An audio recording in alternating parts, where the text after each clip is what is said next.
하나님의 말씀은 요한복음 12장 44절부터 50절입니다. 다 함께 합독하시겠습니다. 예수께서 외쳐 이르시되 나를 믿는 자는 나를 믿는 것이 아니요 나를 보내신 이를 믿는 것이며 나를 보는 자는 나를 보내신 이를 보는 것이니라. 나는 빛으로 세상에 왔나니 무릇 나를 믿는 자로 어둠에 거하지 않게 하려 함이로라. 사람이 내 말을 듣고 지키지 아니할지라도 내가 그를 심판하지 아니하노라. 내가 온 것은 세상을 심판하려 함이 아니요 세상을 구원하려 함이로라. 나를 저버리고 내 말을 받지 아니하는 자를 심판할 이가 있으니 곧 내가 한 그 말이 마지막 날에 그를 심판하리라. 내가 내 자의로 말한 것이 아니요 나를 보내신 아버지께서 내가 말할 것과 이룰 것을 친히 명령하여 주셨으니 나는 그의 명령이 영생인 줄 아노라. 그러므로 내가 이르는 것은 내 아버지께서 내게 말씀하신 그대로니라 하시니라. 아멘. 하나님은 우리 성도님들에게 명령하시는 분이십니다. 예수께서도 내가 말하는 것은 자의대로 예수의 임의대로 하는 것이 아니라 자신이 말할 것과 이룰 것을 아버지께서 친히 명령해 주셨다고 말씀해 주셨어요.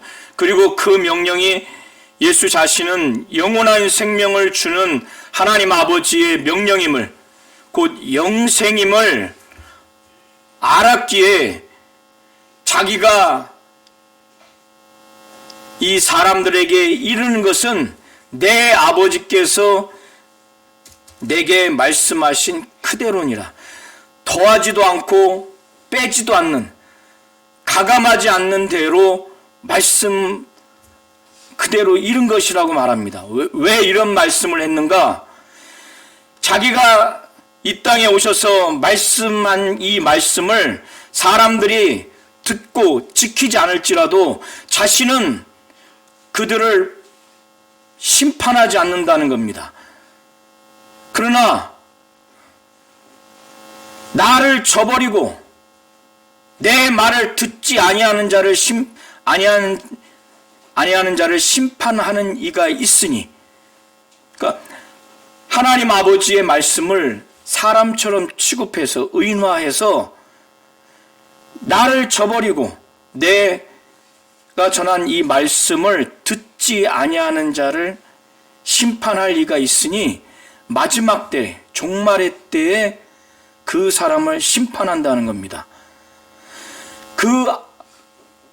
자기가 전한 그 말씀이 심판하기 때문에 자기가 전한 말씀을, 누구의 말씀이냐?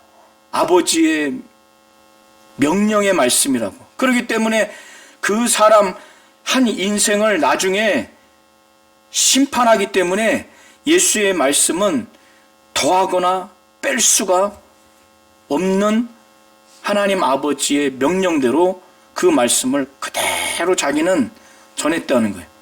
만약에 거기에 더하고 거기에 빼버리면 그 말씀이 심판할 수가 있겠습니까?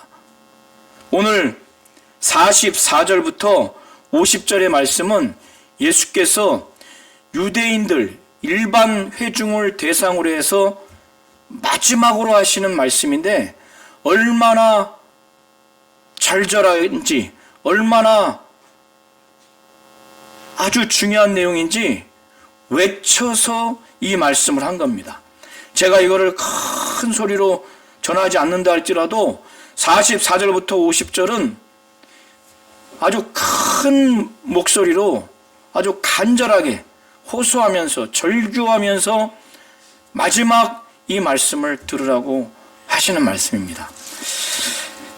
오늘은 요한복음 12장 전체를 통해서 하나님의 말씀을 전하려고 합니다. 예수께서 6월절 전, 그 엿새 전에 베다니로 가셨습니다. 베다니가 어떤 곳입니까? 마리아, 마르다, 나사로가 거하던 곳이에요. 예수께서 죽은 자 가운데서 살리신 나사로가 있는 곳입니다. 그런데 이 장소가 정확히 어느 장소인지는 모르지만은 아마 세 남매에 거하는 집이 아니었을까 생각을 합니다. 예수를 위해서 잔치를 벌이려고 예수를 초청한 것 같아요. 그래서 마르다는 이 잔치를 위해서 일을 하고 있고, 또 나사로는 예수와 함께 했던 자들, 앉은 자들과 그곳에 있었고, 그런데 마리아는 지금도 3천만 원 정도면은 굉장히 비싸죠.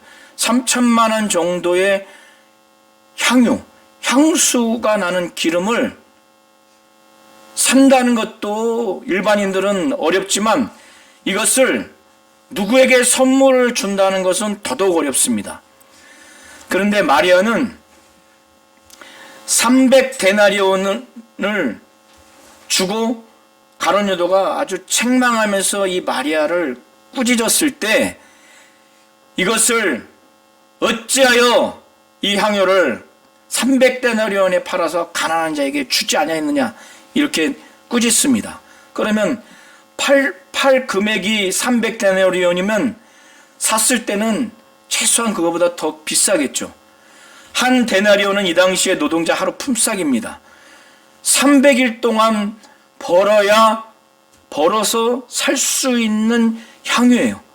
이 향유는 순전한 나드인데 나드 한 근을 예수의 발에 그거를 뿌렸습니다. 나드라고 하는 것은 인도에 있는 나드나무인데 그 뿌리에서 채취한 기름, 향이 나는 기름이 이 향유입니다. 그것을 예수의 발에 뿌렸어요. 그리고 이 마리아의 그 긴 머리카락으로 그걸 닦았습니다. 이 당시의 문화를 잘 이해하셔야 됩니다. 지금도 어떤 사람의 발에 향유를 붓고 우리 여자 되신 분들 아무런 존경한 마음도 없고 사랑하는 마음도 없고 정말 그를 귀하게 여기는 마음도 없는데 이 머리로 그 발을 닦을 수가 있겠습니까? 그게 얼마나 치욕적입니까? 이 당시에 이 여자가 머리를 그 발을 닦는다고 하는 것은 굉장한 치욕입니다. 그건 있을 수가 없는 거예요. 마리아가 이 정도로 했다고 하는 것은 자기 오빠를 죽은 자 가운데서 살려준 것이 너무나 감사하고 이 예수가 자기에 비해서 지극히 높으시고 존귀한 분이라고 하는 것을 이미 마음 가운데 우러나서 그렇게 대하기 때문에 이렇게 나오는 거예요. 그리고 사랑하는 마음이 극에 달하고 존귀하게 여기고 존경하고 감사하는 마음이 있으니까 최하 3천만 원 정도 되는 향유를 사서 아낌없이 붓고 그리고 자기의 머리카락으로 그거를 다 닦는 것도 왜 어떻게 가능합니까? 지금도 불가능한데 그만큼 물질이 아깝지 않은 거예요.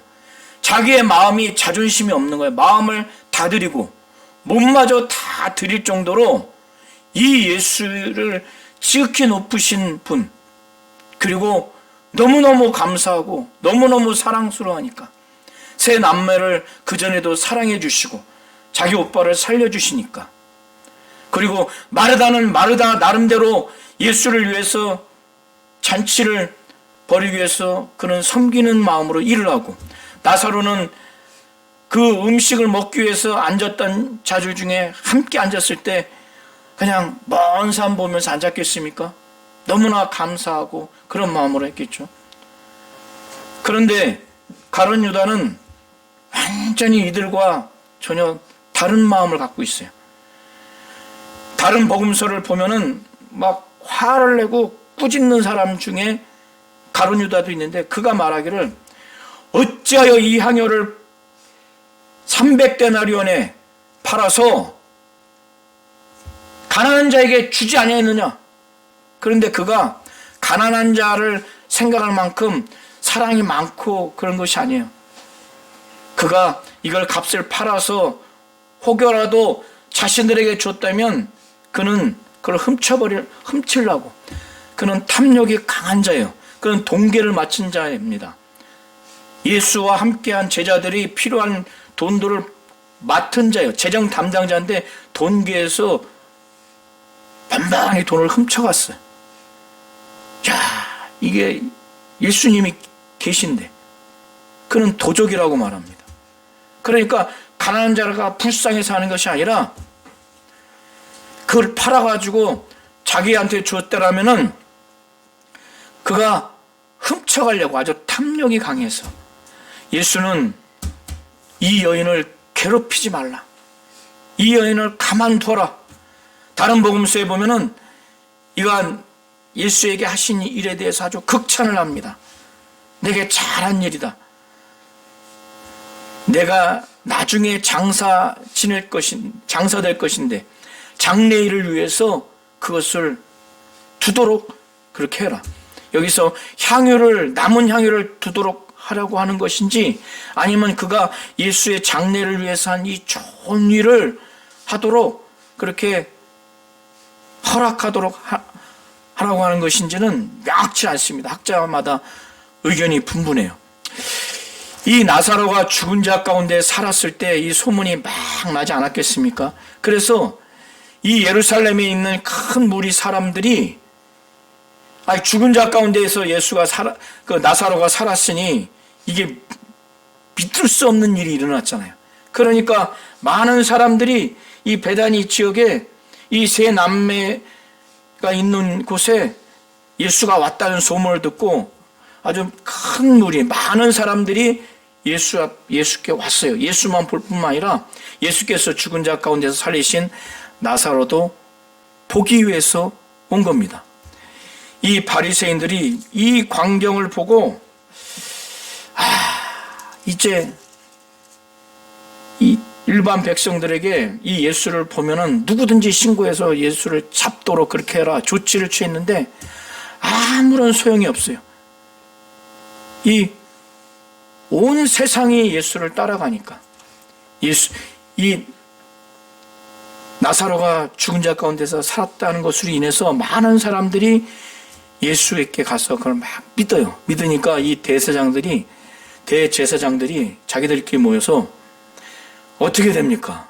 이걸 이대로 놔두면은 예수 중심으로 해서 온 민족이 막 집결하고 그러면은 로마 제국이 이스라엘 민족을 이제 진압합니다. 백성들도 죽이고 예루살렘 지역과 예루살렘 성전을 그걸 완전히 탈환해버려요. 그러면 이 땅과 이 민족이 뺏겨버립니다. 그러니까 이 대제사장들이 모의를 해서 이 나사로까지 죽이려고 하는 그런 형국에까지 이르게 됩니다. 그 이튿날 이제 잔치가 벌어진 그 다음날 명절에 온 사람들이 많습니다. 큰 무리가 그 베다니 지역에서 예루살렘으로 예수께서 오신다는 그 소문을 들었어요. 이 사람들이 왜 모였는가? 예수께서 그 무덤에서 나사로를 불러서 죽은 자 가운데서 살리신 것을 그 무덤가에서 본 유대인들이 예수라고 하는 분이 이 무덤에서 그가 명령만 했는데 죽은 나사로가 거기서 나오더라. 죽은 자 가운데서 나사로가 살아났다. 그의 육체는 이미 썩어서 냄새가 났고 부패했는데 그런 지경인데 그의 말씀을 듣고 그가 살아났다.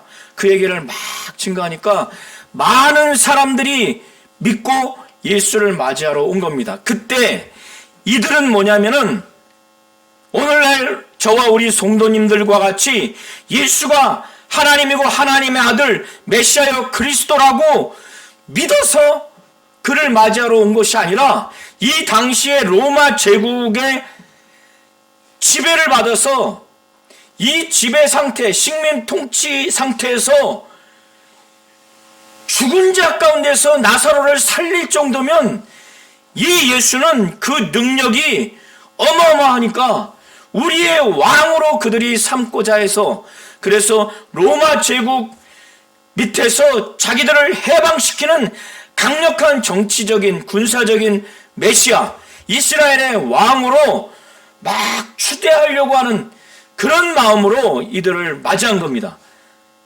저와 우리 성도님들과 같은 영적인 메시아 그리스도로 생각해서 이들이 맞이하러 온 것이 아니에요. 그래서 그들이 예수가 오신다는 얘기를 듣고 종려나무 가지를 가지고 맞이하러 갑니다.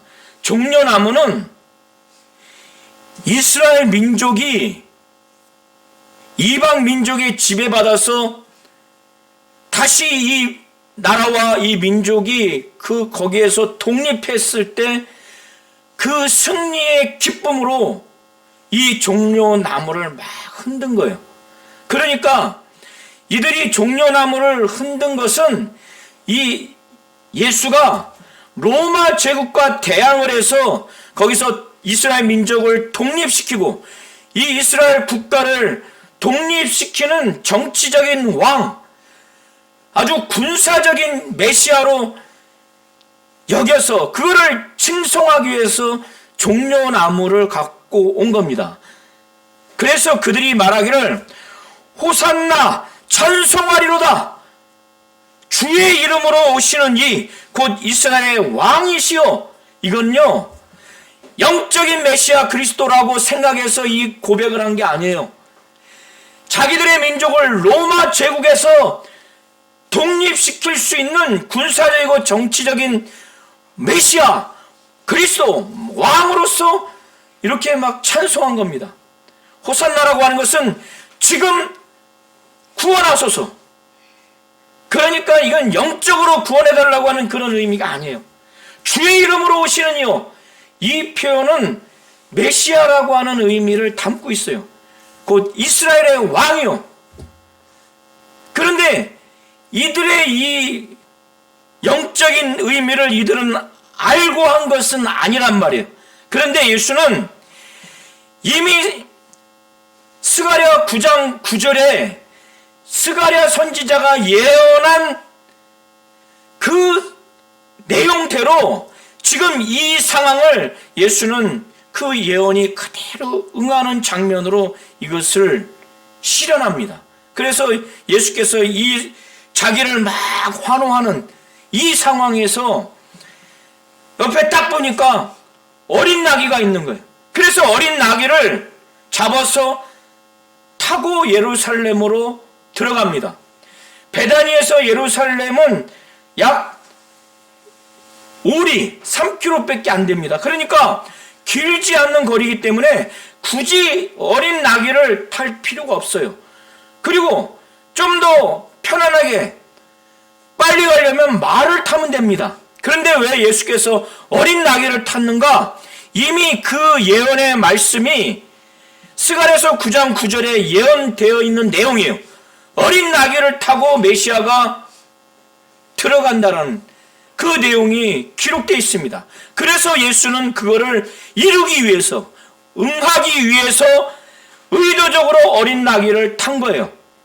그래서 예수께서 지금 이 하신 행위가 15절에 보면은 이미 스가랴 9장 9절에 기록된 내용으로 사도 요한은 언급하고 있습니다. 이는 기록된 바 시온 딸아 두려워하지 말라.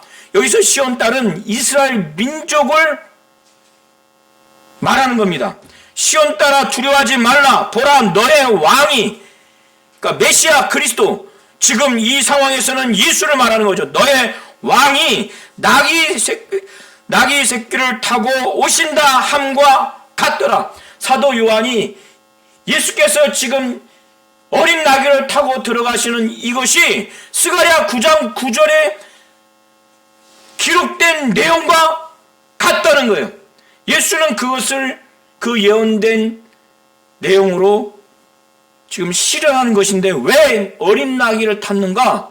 보통 전쟁에서 승리하면은 왕과 군사는 아주 힘찬 말을 타고 개선 행진을 합니다. 세상에서의 군사적이고 정치적인 메시아 그리스도는 아주 힘있고 강력한 모습으로 자기들의 나라에 들어갑니다. 여기서 예루살렘에 들어가요. 그런데 예수는 세상의 정치적이고 군사적인 메시아 그리스도가 아니라 겸손한 왕, 평화의 왕으로서 어린 나귀를 타고 들어가는 겁니다. 그래서 제자들은 지금 이 상황이 무슨 상황이지? 왜 사람들이 이렇게 많이 모여서 종려나무를 가지고 막 흔들으면서 호산나 찬송하리로다, 주의 이름으로 오시는 이요 곧 이스라엘의 왕이시오. 이 상황을 이 제자들은 너무 이해가 안 되는 거예요. 그리고 스가랴 9장 9절의 말씀도 당연히 생각이 안 나요. 이게 지금 무슨 상황이지? 그런데 이 제자들이 나중에 예수께서 영광을 얻으신 후에, 예수께서 영광을 얻으신다고 하는 것은 십자가에 못 박혀 피 흘려 죽으시고 부활 승천하셔서 하나님 우편에 앉았을 때 바로 진정한 영광을 얻는 겁니다. 죽음과 부활과 승천까지 이 모든 과정에서 하나님의 영광을 얻는 거예요. 하나님으로부터 영광을 받는 겁니다. 그러니까 예수께서 십자가에 못 박혀 피 흘려 죽는 죽음이 영광의 시작이라고 볼 수 있고, 또 하나님 보좌 우편에 앉은 죽음과 부활과 승천한 그것이 하나님의 영광의 완성이라고 보면 됩니다. 그런 다음에 제자들에게 성령이 임한 다음에야, 그때서야 이 지금 상황이 스가랴 9장 9절의 말씀이 이 예수에 대해서 기록된 말씀이구나, 그때서야 깨닫게 됐고, 그리고 사람들이 왜 종려나무를 가지고 막 가지를 가지고 막 흔들면서 호산나 찬송하리로다, 주의 이름으로 오시는 이요 곧 이스라엘의 왕이요, 사람들이 어마어마하게 많은 사람들이 이렇게 한 것이 그들은 정치적이고 군사적인 메시아라고 여겨서 그렇게 했지만 이것이 성경에 예언된 내용이구나. 그들은 의도를 갖고 그렇게 한 것은 아니지만은 이 예수에 대해서 그들이 한 일이 다 생각이 난 겁니다. 그 내용이 16절까지요. 이런 상황을 보니까 바리새인들이 서로 말하는 거예요. 지금까지 예수가 메시아 그리스도라고 믿지 못하도록 명령까지 내렸고, 그래서 예수가 있는 것은 신고해서 체포하도록 명령을 했는데 아무 소용이 없어요. 그래서 바리새인들 서로 간에 말하는 거예요. 볼지어다, 저 지금 봐라, 저것 좀 봐봐, 너희들이 하는 일이 쓸데없다, 아무런 효력이 없어. 명령을 내려도 온 세상이 예수를 따른다. 이렇게 많은 사람들이 예수를 맞이한 것은 그 부활을 현장의 무덤가에서 예수가 죽은 자 가운데서 살리신, 무덤에서 나사로야 나와라, 나사로야 나와라, 그 얘기를 듣고 죽은 자 가운데서 살리신 것을 본 사람들이 그걸 막 증언하니까 그걸 믿은 거예요. 믿고 그들을 맞이한 겁니다. 자, 20절부터 50절까지의 내용은 오늘 잘 들으시기 바랍니다. 이 이후에는 제자들과만 직접 말하지 일반 이스라엘 백성들을 향해서 말씀하시고 행하시는 장면이 12장 1절부터 50절로 끝납니다. 그리고 44절부터 50절은 이제 마지막 말씀이에요. 이건 너무나 중요한 말씀입니다. 6월절 명절에 예배하러 유대인들도 오고 또 헬라인들도 왔는데 헬라인 몇이 예수를 뵙고자 원했어요. 이 헬라인들은 이방인 중에서 하나님을 경외하는 사람들로 보여집니다. 성전 안에는 이방인의 뜰이 있어요. 이들은 성전 안에서 하나님께 예배할 수 있도록 아마 신앙을 가진 사람들일 겁니다.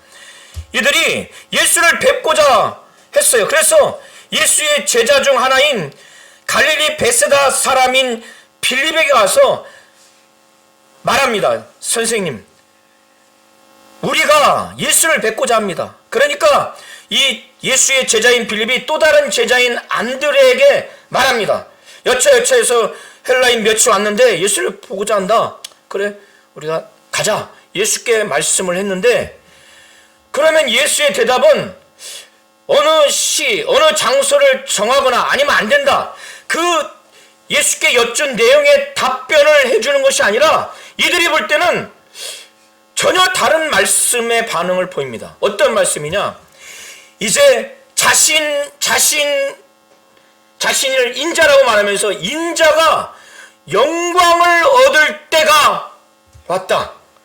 인자가 영광을 얻을 때가 왔다. 여기서 자신이 영광을 얻을 때라고 하는 것은 아까 말씀드린 것처럼 십자가에 못 박혀 피 흘려 죽는 죽음과 또 부활하시고 승천하시는 이 전 과정을 통해서 영광을 받는데, 보좌 우편, 하나님 우편에 앉는 것이 영광의 완성입니다. 그때가 지금 왔다 하시면서 말씀하시기를, 자신이 십자가에 못 박혀 죽는 죽음이 지금 너무너무 고통스러운 거예요. 그러나 자기가 십자가에 못 박혀 죽는 죽음, 인간의 죄를 자기가 짊어지고 인간이 받아야 할 그 저주를 자기가 담당하지 않으면 모든 인간은 하나 빠짐없이 이 죄로 인해서 지옥 형벌에 떨어질 수밖에 없어요. 저와 우리 모든 성도님들도 지옥 형벌에 영원히 그 지옥 불구덩이에서 죽고 싶어도 죽어지지가 않는 고통을 겪을 수밖에 없어요. 예수는 자기가 이거를 죄를 짊어지고 영원한 지옥 형벌을 자기가 육체에 그걸 다 짊어져야만이 많은 사람들이 구원을 받을 수 있는 구원의 열매를 맺을 수 있다는 것을 이제 제자를 중심으로 해서 많은 사람들에게 말을 합니다. 그걸 비유로. 그래서 한 알의 밀이라고 하는 것은 자기를 두고 말하는 거예요. 한 알의 밀이 땅에 떨어져서 만약에 죽지 않으면 그 한 알 그대로 남아있죠.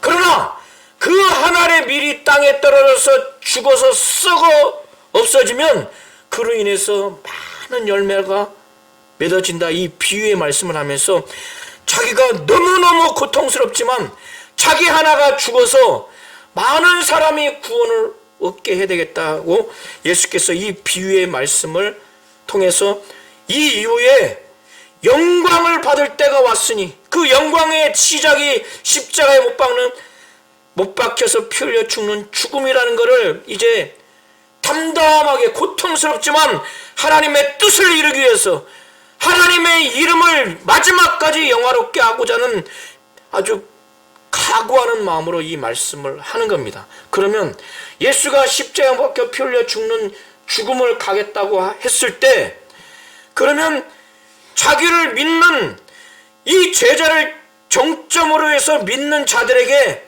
당부의 말씀을 하는 거예요. 그들에게 나와 함께 십자가에 못 박혀 피 흘려 죽는 죽음에 이르기까지 나와 함께 어떠한 자세와 태도로 삶을 살아가야 하는지에 대해서 그들에게 말씀을 하고, 그 다음에 믿지 아니하는 자들에게 마지막에 어떠한 말씀을 하는지 이후에 말씀하는데, 우리 성도님들이 이제 잘 들으셔야 돼요.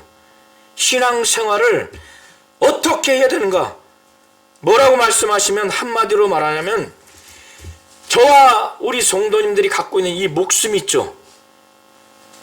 돈과 우리가 갖고 있는 주택, 우리가 갖고 있는 지식, 우리가 갖고 있는 세상의 명예를 손해보는 정도가 아니라 이 제자를 중심으로 해서 믿는 자들에게 이 이후에 예수가 지금 고난당하고 십자가에 못 박혀 피 흘려 죽는 죽음의 길을 그가 고통스럽지만 자신이 가는 그 마당에, 그 비장한 각오를 하는 그 마당에 그들에게 한마디로 뭐라고 말하냐면은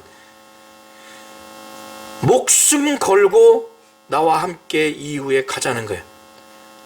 제자로서, 신앙인으로서 나와 함께 가려면, 나를 섬기려면 돈 몇억, 몇십억, 부동산, 건물 몇 채, 땅, 어마어마한 거, 자기가 갖고 있는 지식, 자기가 갖고 있는 명예, 하고 싶은 거 포기하는 거, 그 정도가 아니라 자기 목숨을 걸으라는 거예요.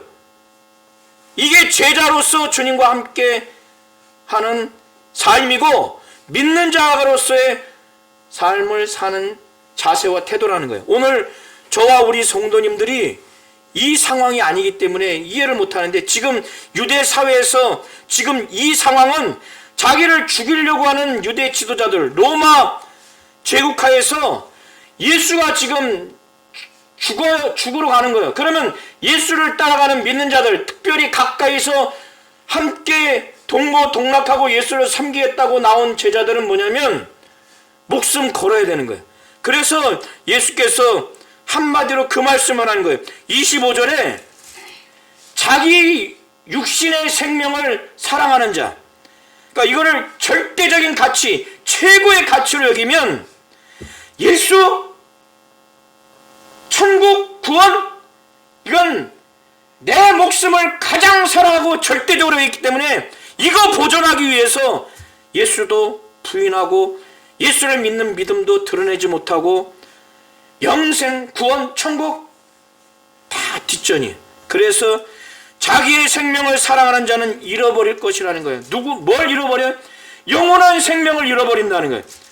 그러나 이 세상에서 자기의 생명을 미워하는 자, 자기의 생명을 미워한다는 것은 최고의 가치, 절대적인 가치로 여기지 않는다는 거예요. 예수를 절대적인 가치로 여기고 자기 영혼의 생명을 절대적인 가치로 여기는 그걸 말하는 거예요. 자기의 생명을 미워하는 자는 영생하도록 보존한다는 거예요. 이런 자들은 예수를 절대적으로 여기고 자기 영혼의 생명을 절대적으로 여기면은 우리에게 총과 칼이 들어와도, 제자들에게 총과 칼이 들어와도 어마어마한 부동산을, 어마어마한 명예와 지식과 모든 것들을 다 내놓지 않겠습니까? 예수를 붙잡기 위해서, 자기 영혼의 생명을 붙잡기 위해서. 예수는 자기가 한 알의 밀이라고 비유하면서 이게 그대로 있으면 한 알의 밀 하나만 남아있는데 죽어야 많은 밀의 열매를 얻듯이 내가 죽어야 지옥불에 던지지 않는다는 거예요. 이 제자들도, 오늘 우리 성도님들도 죽으러 가는 예수와 함께 섬기며 동행하려면 목숨 걸어야 된다는 거예요.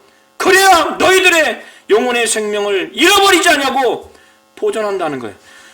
그러면서 사람이 나를 섬기려면, 제자들 너희도 나를 섬기려면, 믿는 자들 나를 섬기려면 나를 따라와.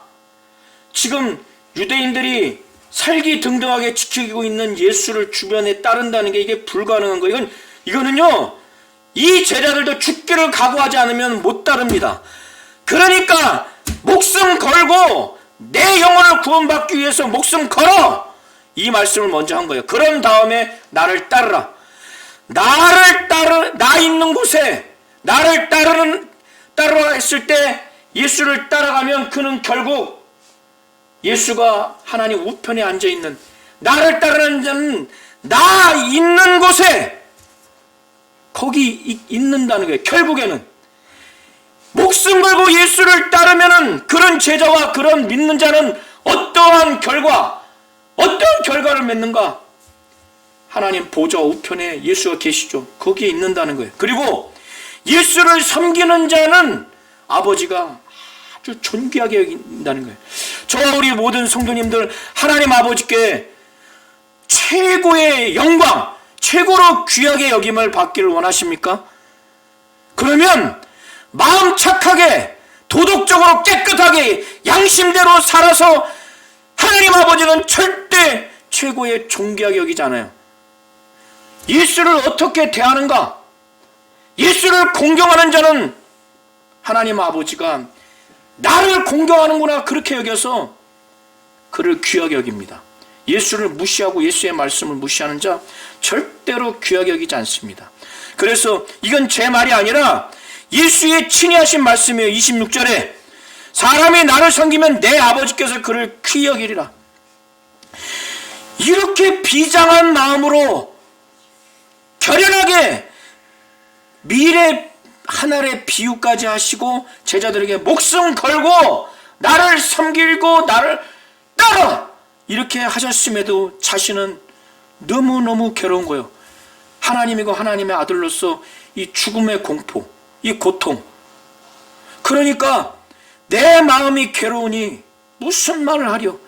그러니까 괴로운 그의 마음까지 제자뿐만 아니라 그 유대인들이 다 들을 만큼 솔직한 그의 마음을 다 얘기를 한 거예요. 그러면서 아버지요 나를 구원하여 이때를 면하게 하여 주옵소서. 죽음의 고통이 너무 고통스러우니까 하나님 아버지께 솔직하게 그런 기도를 하는 거예요. 그러나 예수의 마음은 아버지께 순종하고자 하는 마음이에요. 어떤 마음이냐? 그러나 내가 이를 위하여 이때 왔나이다. 그는 아버지의 뜻과 아버지의 일을 그대로 이 땅에서 나타내기 위해서 말씀하시고 행하셨어요. 그는 아버지의 이름으로 모든 것들을 행했습니다. 그가 십자가에 못 박혀 피 흘려 죽는 순간까지 앞으로 이런 고통스러운 상황에서도 뭘 가장 귀하게 여기느냐? 아버지의 이름이에요. 그래서 아버지요 아버지의 이름을 영광스럽게 하옵소서. 그러니까 하늘에서 하나님 아버지의 음성이 나타나는데 이거는 예수를 위한 것이 아니라 제자뿐만 아니라 그를 듣는 자들을 위해서 하늘에서 하나님 아버지의 음성이 나타나는데 이건 요한복음에서 아주 유일무이하게 지금 하늘에서 나타나는데 어떤 말씀을 하셨느냐? 예수께 하시는 말씀이에요. 내가 이미 영광스럽게 하였고 또다시 영광스럽게 하리라. 이미 예수께서 아버지의 이름으로 그가 말씀하시고 행하신 모든 것들이 이미 하나님 아버지가 하나님 아버지의 이름을 영광스럽게 했다는 거예요. 그리고 십자가에 못 박혀 피 흘려 죽는 죽음의 그 순간을 두고 하나님 아버지는 이 이후에도 하나님 아버지의 이름을 영광스럽게 하리라. 그런데 이 사람들이 하늘에서 내려온 소리가 어마어마하게 크게 들리고 사람의 소리로 들리지 않아서 이 무리들이 야 이건 천둥 소리로 듣기도 하고 천사가 예수에 대해서 말하는 소리다. 그러니까 내용을 이해를 못하는 상황이 됐어요. 그러니까 예수께서 이렇게 하늘에서 나온 소리는 나를 위해서 하는 것이 아니라 너희를 위한 소리다. 그러면서 예수께서 자신의 이 죽음으로 인해서 어떠한 영적인 결과가 나오는가 우리 성도님들 잘 이해하셔야 됩니다. 예수의 죽음은 도덕적인 죽음이 아니에요. 예수의 죽음은 우리 성도님들이 마귀라고 하는 실존적인 존재가 얼마나 우리를 저주하고 우리를 지옥불에 던져줄 수밖에 없는 그 권세가 있는 자였어요. 그러나 예수께서 자기의 죽음을 앞두고 이제는 이 세상에 대한 심판이 이르렀다 하시면서 심판의 정점인 이 세상 임금이 쫓겨나리라. 어떤 물리적인 공간에서 이동해서 내쫓긴다는 것이 아니라 그가 지금까지 갖고 있던 그의 권세, 그의 통치권, 이 세상 임금이라고 했죠. 그것이 무력화됐다는 거예요. 십자가에 못 박혀 피 흘려 죽는 죽음으로 인해서 마귀는 예수를 죽여서 승리라고 여겼지만은 그건 마귀의 패배입니다. 예수의 승리입니다. 누구든지 죽은 자 가운데서 살아난 자가 없어요.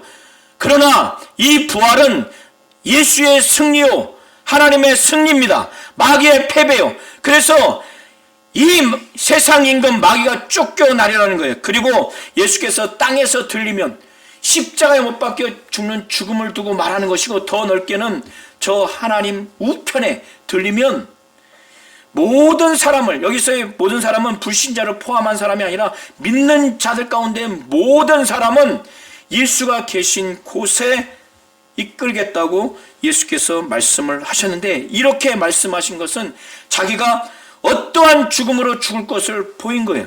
예수의 죽음은 패배가 아니요 슬픔이 아닙니다. 저주가 아닙니다. 그에게 있어서는 승리예요. 영광을 받는 승리입니다. 그리고 이 세상에 대한 심판, 이 세상 임금 마귀의 내쫓김을 당하는 것이고, 인간이 하나님 보좌 우편에, 하나님 우편에 예수가 계신 곳에 이끌림 받아서 갈 수 있는 구원의 길이 열린 겁니다. 그런데 이 무리들이 듣고 불신앙적으로 반응을 합니다. 그들이 갖고 있는 율법의 지식으로 우리는 율법에서 그리스도가 영원히 계신다함을 들었거늘 너는 어찌하여 인자가 들려야 하리라 하느냐. 이 인자는 누구냐? 그런데 예수는 더 이상 인자가 누군지 지금까지 말씀을 안 했나요? 다 보여줬고 충분히 믿을 만큼 말씀됐고 행하심을 했습니다. 이제 자기가 죽을 날이 얼마 남지 않은 이 상황에서 그들에게 딱 한 가지 마지막 다급하게 비유를 통해서 자신을 이 세상의 빛이라고 말하면서, 빛이 잠시 동안 이 세상에 있는데 이 빛이 있는 동안 이 빛을 믿으라는 거예요. 어둠에 붙잡히지 않도록. 여기서의 어둠은 죄와 이 마귀가 이 세상을 완전히 사람들을 지배하고 억압하는 그 영적인 상태를 두고 이해하시면 됩니다. 빛이신 예수께서 이 땅에 잠시 동안 있을 것인데, 이제 곧 십자가에 못 박혀 피 흘려 죽는 죽음을 앞두고 하시는 말씀이에요. 아직 잠시 동안 빛이 너희 중에 있으니 빛이 있을 동안에 다녀 어둠에 붙잡히지 않게 하라. 예수가 빛이기 때문에 만일 죄와 마귀의 지배 상태에 있으면은 이 세상 사람들을 보세요. 그들이 영적으로 어디로 가는지, 가는 곳을 알지 못하고 살아가고 있어요. 돈이 많다고, 권력이 있다고, 명예가 있다고, 지식이 있다고, 건강하다고, 자기들이 똑똑하다고, 자기들이 갖고 있는 철학에 완전히 눌려서 예수 믿는 자들을 무시하고 하지만, 그들은 영적으로 죄에 눌리고 마귀에게 눌려서 완전히 어둠 가운데 어디로 가는지 알지 못하는 거예요. 예수는 35절 36절에 이걸 말합니다. 너에게 아직 빛이 있을 동안에 빛을 믿으라. 예수를 믿으라는 거예요. 그러면 빛의 아들이 된다는 겁니다. 36절 후반부부터 43절의 내용도 잘 보시기 바랍니다. 이것은 사도 요한이 기술하고 해석한 내용입니다. 예수께서 이 말씀을 하시고 그들을 떠나서 숨으셨어요. 요한복음 1장부터 12장까지 예수가 하나님의 아들이라고 믿고 그 이름을 믿어 생명을 얻도록 많은 표적을 행하셨습니다. 그런데 사도 요한이 예수가 많은 표적을 행하신 목적대로 이렇게 많은 표적을 그들 앞에서 행했지만 그들이 믿지 않는 것을 보면서 사도 요한은 이사야 선지자가 예언한 두 말씀, 53장 1절 말씀과 6장 10절의 말씀이 생각나서 이사야 선지자를 통해서 하나님이 예언한 그 예언의 말씀이 이루어지는 상황이구나. 이렇게 예수께서 표적을 많이 보였음에도 불구하고 그들이 믿지 않는 이 현상이 이미 하나님께서 이사야 선지자를 통해서 예언한 말씀이 이루어지는구나. 그들이 표적을 많이 행해서 많이 보았지만 왜 그걸 보고 또 예수의 말씀을 들었음에도 왜 믿지 못했을까? 이것은 이사야서 53장 1절의 말씀을 이루기 위해서 이 상황이 지금 실현됐다는 거예요. 이사야서 53장 1절에 무슨 말씀인가? 이사야 선지가 당시에 하나님의 선지자로 부름받아서 말씀을 전했지만 이스라엘 백성이 불신앙으로 대해서 전한 그 말씀이 예수 시대에 이스라엘 백성들, 유대인들이 대한 그 반응이 그대로 이루어지는 예언의 말씀을 한 거예요. 주여, 우리에게서 들은 바를 누가 믿었으며 주의 팔이 누구에게 나타났나이까 하였더라. 그들이 표적을 보고도 믿지 않은 게 이 이사야 53장 1절의 말씀이 그대로 이루어진 거라는 거예요. 주여, 우리에게서 들은 바를 누가 믿었으며 예수의 말씀을 들었는데 이 유대인들이 믿지 않은 것. 그리고 주의 팔이 누구에게 나타났습니까? 여기서 주의 팔은 주의 그 능력을 나타내는데 이 예수께서 행하신 표적을 두고 말하는 거예요. 주의 팔이 누구에게 나타났나이까? 그들이 능히 믿지 못하는 것은 이 때문이라고 사도 요한은 말합니다. 곧 이사야가 다시 일렀을 때 하나님이 이 유대인들의 이 눈과 이 마음을 각각 눈을 멀게 했고 그 마음을 완고하게 했기 때문에 그들이 아무리 눈으로 보고 귀로 듣는다 할지라도 볼 수 없고 그 마음으로 깨달을 수 없어요. 그래서 돌이켜 내게 고침을 받지 못하게 하려 함이라 하였더라. 이 사도 요한은 이 두 말씀을 통해서 유대인들이 그렇게 예수의 표적을 많이 보았음에도 불구하고 믿지 않은 것은 이 말씀이 이루어지기 위해서 그들이 믿지 않았구나. 그리고 그들이 능히 믿지 못한 것은 하나님이 그들의 마음을 완고하게 하고 그들의 눈을 멀게 했기 때문에 예수의 말씀과 예수의 행하심을 통해서 도무지 그들이 보고 듣고 깨달아서 돌이켜 고침을 받지 못하도록 하나님이 그렇게 했다는 겁니다. 그리고 난 다음에 이 유대인들 중에서도 그나마 믿는 사람이 있었어요. 많은 관리들이 믿었어요. 그런데 그들이 유대교에서 출교를 당할까 봐 그게 무서워서, 그게 두려워서 바리새인들 앞에서 나 예수 믿는다, 그 표적 믿어진다, 나사로가 죽은 자 가운데서 살인 거 믿는다, 나 예수 믿는다 말을 못하는 거예요. 말을 못하는 거예요. 왜? 그들이 하나님으로부터 받는 영광, 그렇게 해서 무시당하고 예수 믿구나 쫓김당하고 유대 사회에서 출교당하는 것, 유대교에서 출교당하는 것은 유대 사회에서의 고립이에요. 먹고 살기도 어려워. 그런데 그들이 관리로서 유대교회에서 갖고 있는 권위와 권세가 있지 않습니까? 사람으로부터 받는 이 사람의 영광이 하나님으로부터 받는, 인정받는 영광보다 이걸 더 사랑하는 거예요. 예수 믿는다고 드러내서 관리로서의 지위도 박탈당하고 거기서의 삶도 못 사는 그거보다 예수로 인해서 핍박받으면 하나님께 영광받지 않습니까? 근데 그게 가치가 없다고 생각하는 거예요.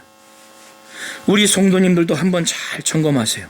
우리 성도님들이 많이 들은 말씀인데 이 배경을 잘 이해하시면 이것은 너무나 중요하고 너무나 무서운 말씀이 있어요. 마지막 경고인 겁니다.